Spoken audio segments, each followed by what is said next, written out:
नमस्कार मित्रों। आज के इस वीडियो में हम महात्मा गांधी और राष्ट्रीय आंदोलन के तीसरे पार्ट के बारे में चर्चा करेंगे। 2 पार्ट इसके हम कंप्लीट कर चुके हैं। दूसरे पार्ट में हमने सविनय अवज्ञा आंदोलन से और सांप्रदायिक पंचाटन की घटनाओं की चर्चा करी थी। और सविनय अवज्ञा आंदोलन से पूर्व की जो घटनाएं हैं उसको हमने फर्स्ट पार्ट में पढ़ा था। आज इस महात्मा गांधी के राष्ट्रीय आंदोलन के संदर्भ में जो विषय वस्तु है उसका तीसरा और अंतिम पार्ट है, जिसमें हम महात्मा गांधी के बारे में शेष जो बिंदु है उनको इस वीडियो में आपके साथ साझा कर रहे हैं, आपके साथ चर्चा कर रहे हैं। तो सबसे पहले हम देखते हैं कि सांप्रदायिक पंचाट के बाद महात्मा गांधी जी ने यरवदा जेल में ही आमरण अनशन की घोषणा करी थी। तो उसके बाद में एक प्रमुख जो घटना होती है वो है पूना पैक्ट। तो पूना पैक्ट क्या है? तो भीमराव अंबेडकर व महात्मा गांधी के मध्य पुणे की यरवदा जेल में 24 सितंबर 1932 को पूना पैक्ट हुआ था। तो इससे पिछले वीडियो में हमने लास्ट में पढ़ा था कि गांधी जी ने यरवदा जेल में, पुणे की यरवदा जेल में ही आमरण अनशन की घोषणा करी थी। किस चीज़ को देख करके? तो सांप्रदायिक पंचाट की जो घोषणा की गई थी उसके विरोध में। वो नहीं चाहते थे कि जो भारत है वो संप्रदायों में बटे, अलग अलग जातियों में बट करके और भारत के टुकड़े हो जाएं। तो इसी का विरोध करने के स्वरूप उन्होंने आमरण अनशन की घोषणा करी थी। और आमरण अनशन की घोषणा को सुनकर के भीमराव अंबेडकर, जो उस समय के दलित प्रतिनिधि थे, वो गांधी जी से मिलते हैं और जेल में ही 24 सितंबर 1932 को दोनों के बीच में पूना समझौता होता है। पैक्ट का मतलब होता है समझौता। इस समझौते में दलित वर्ग के लिए पृथक निर्वाचक मंडल को त्याग दिया गया, लेकिन दलित वर्ग के लिए आरक्षित सीटों की संख्या प्रांतीय विधान मंडलों में 31 से बढ़ा करके और 148 कर दी गई। तो जो ब्रिटिश प्रधानमंत्री के द्वारा जो दलितों के लिए जो निर्वाचक मंडल की जो घोषणा की गई थी पृथक, उसको त्याग दिया गया। यानी भीमराव अंबेडकर ने गांधी जी की इस बात को मान लिया कि पृथक से इनका निर्वाचन मंडल नहीं किया जाएगा। लेकिन कुछ बातें समझौते में मैंने आपको पिछले वीडियो में भी बताया था कि दोनों पक्षों को माननी पड़ती है। तो गांधी जी के सामने ये मांग रखी गई कि इनकी जो आरक्षित सीटें, इनकी संख्या बढ़ाई जाए। और प्रांतीय विधानमंडल जो थे उनमें जो 71 जो आरक्षित सीट थी दलितों के लिए, उसको बढ़ाकर के उसकी संख्या कितनी कर दी गई थी? 148 उसकी संख्या कर दी गई थी। और केंद्रीय विधान परिषद में दलितों के लिए सीटों की जो संख्या है उसमें कितने प्रतिशत बढ़ोतरी की गई थी? 18% उसमें भी बढ़ोतरी कर दी गई। तो पूना पैक्ट, पूना समझौते में आपको दोनों तीनों चीज़ें याद रखनी है कि किस किस के बीच में हुआ था। भीमराव अंबेडकर और महात्मा गांधी जी के बीच में हुआ था। कहाँ हुआ था? पुणे की यरवदा जेल में हुआ था। और इसके क्या परिणाम निकल कर के आए? तो जो 71 सीटें थी उसको बढ़ा करके 148 कर दिया गया। और केंद्रीय विधान परिषद में सीटों की संख्या में कितने प्रतिशत की बढ़ोतरी की गई थी? 18% की बढ़ोतरी की गई थी।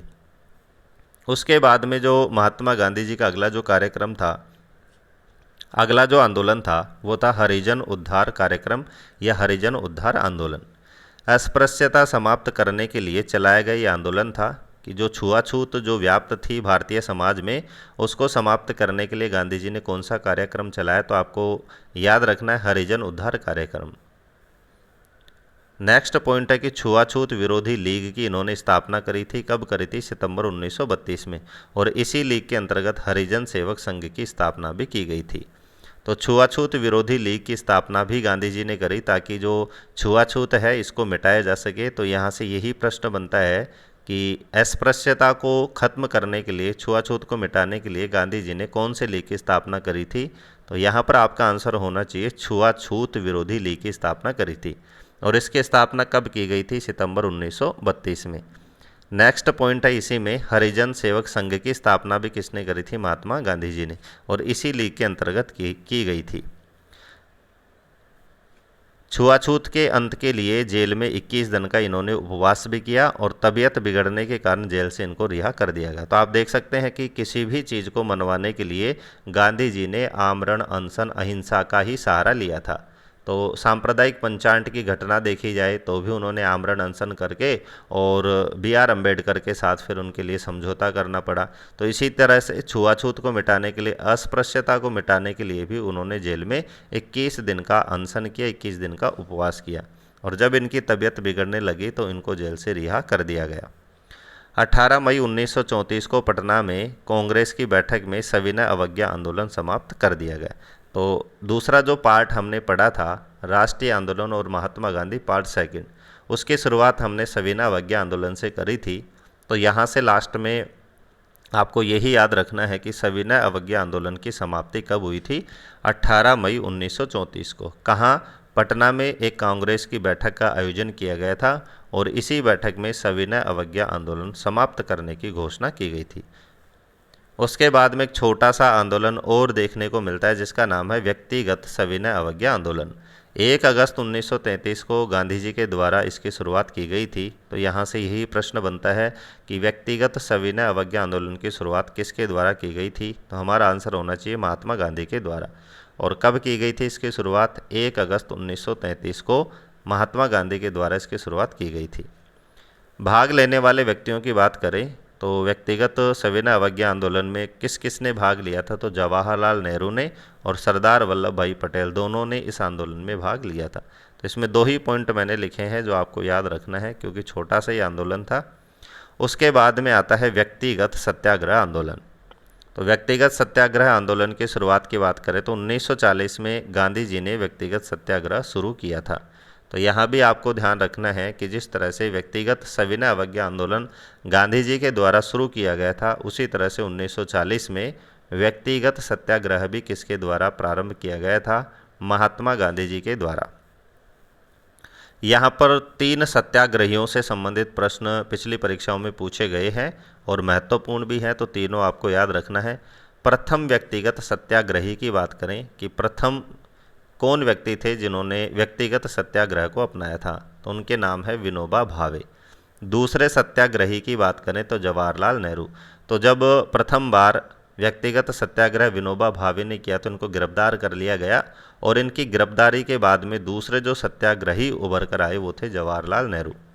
तीसरे सत्याग्रही की हम बात करें तो तीसरे सत्याग्रही थे सरदार वल्लभ भाई पटेल।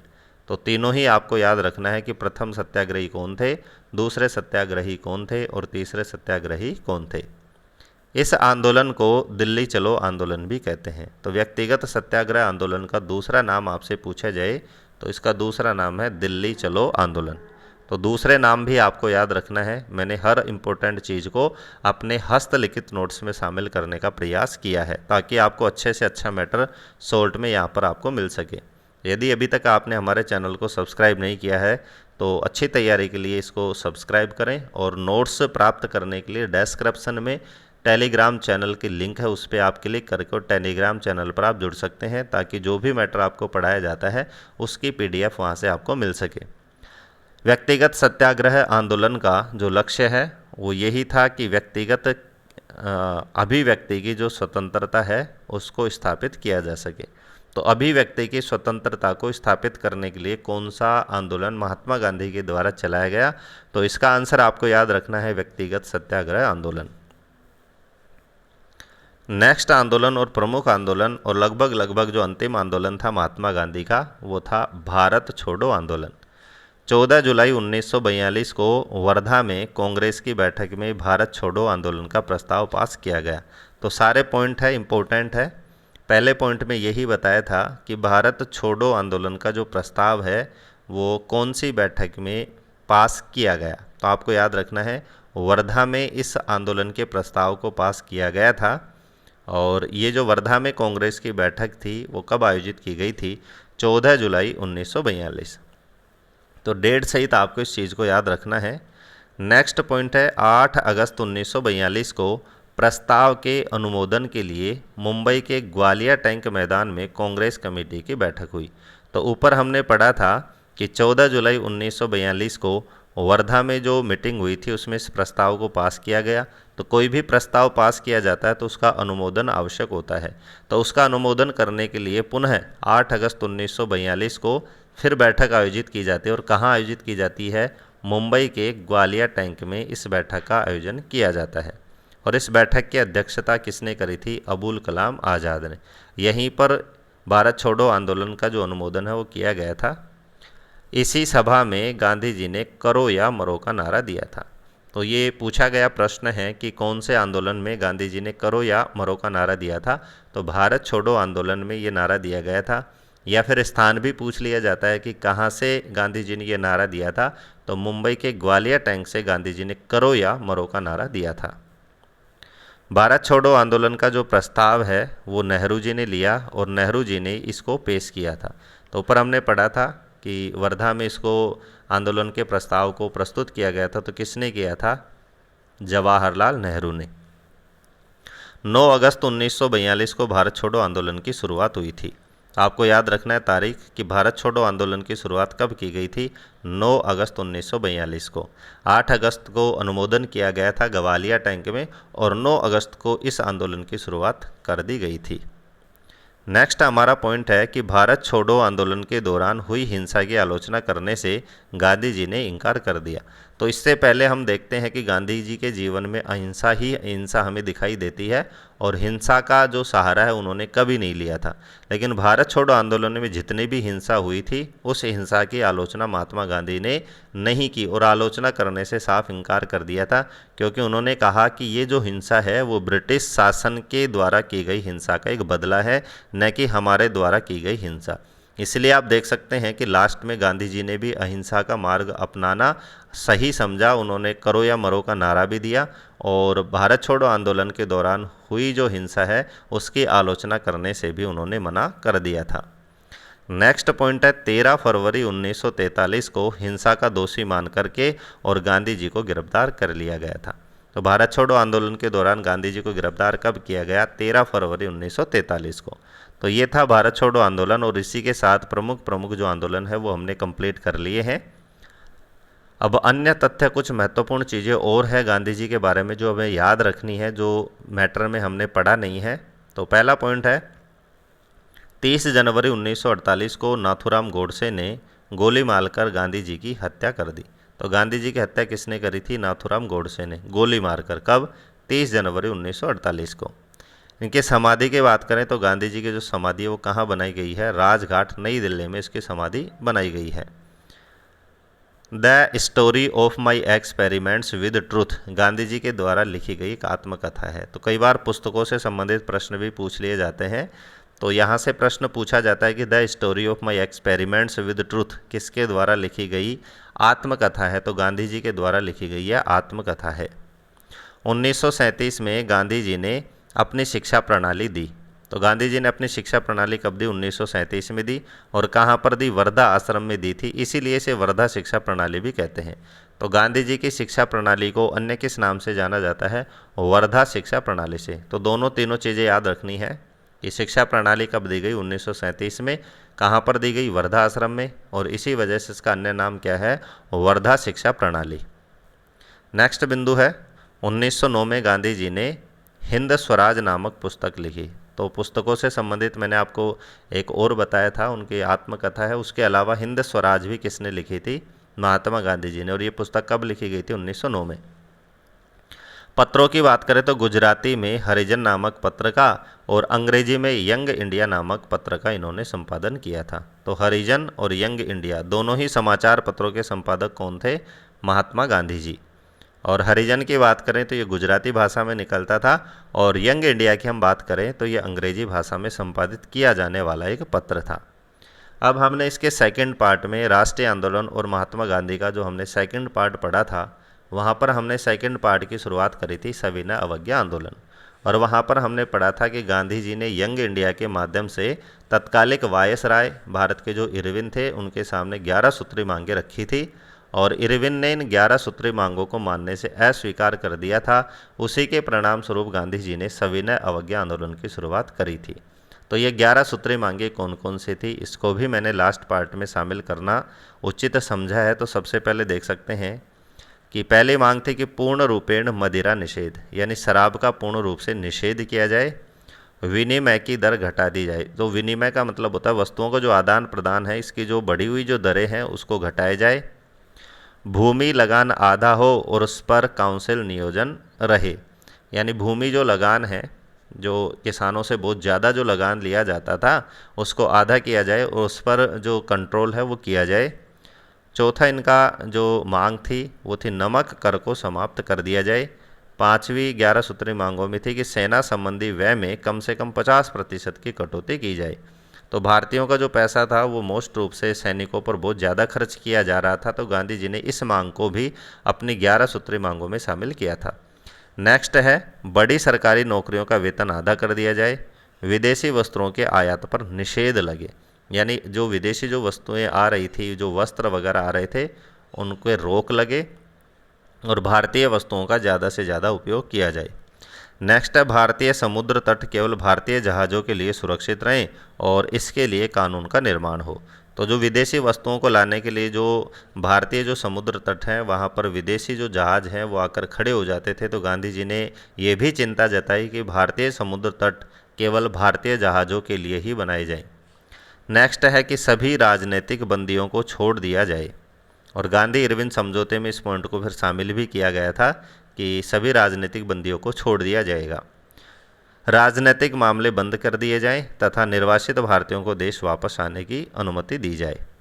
11वीं जो मांग थी वो थी कि गुप्तचर पुलिस या तो हटा दिए जाए या उस पर जनता का नियंत्रण रहे, और लास्ट इनकी मांग थी आत्मरक्षा के लिए हथियार रखने की अनुमति दी जाए, कि भारतीयों को भी ये अनुमति दी जाए, ये इजाज़त दी जाए कि आत्मरक्षा की आवश्यकता पड़े तो वो हथियार उठा सके और सामने वाले पर प्रहार कर सके।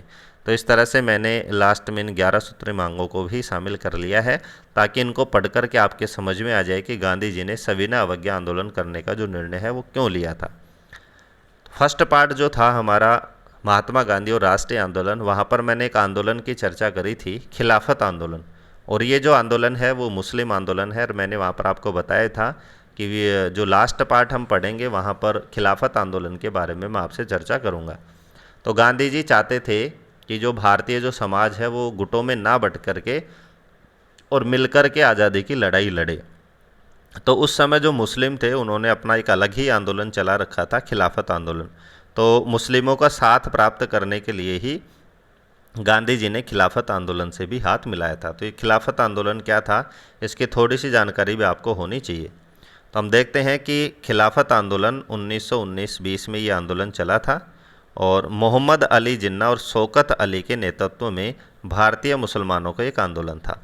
तो यहाँ से फर्स्ट पॉइंट यही बनता है कि खिलाफत आंदोलन कब हुआ, 1919-20 में, और इसके नेतृत्व किसने किया था, मोहम्मद अली जिन्ना और शौकत अली ने इस आंदोलन का नेतृत्व किया था। इस आंदोलन की मांगों की बात करें, मांग का मतलब है कि किस कारण से आंदोलन चलाया गया। तो मांगे थी कि पहले के ओटोमन साम्राज्य के सभी इस्लामी पवित्र स्थानों पर तुर्की सुल्तान, जिसको हम खलीफा कहते हैं, का नियंत्रण बना रहे।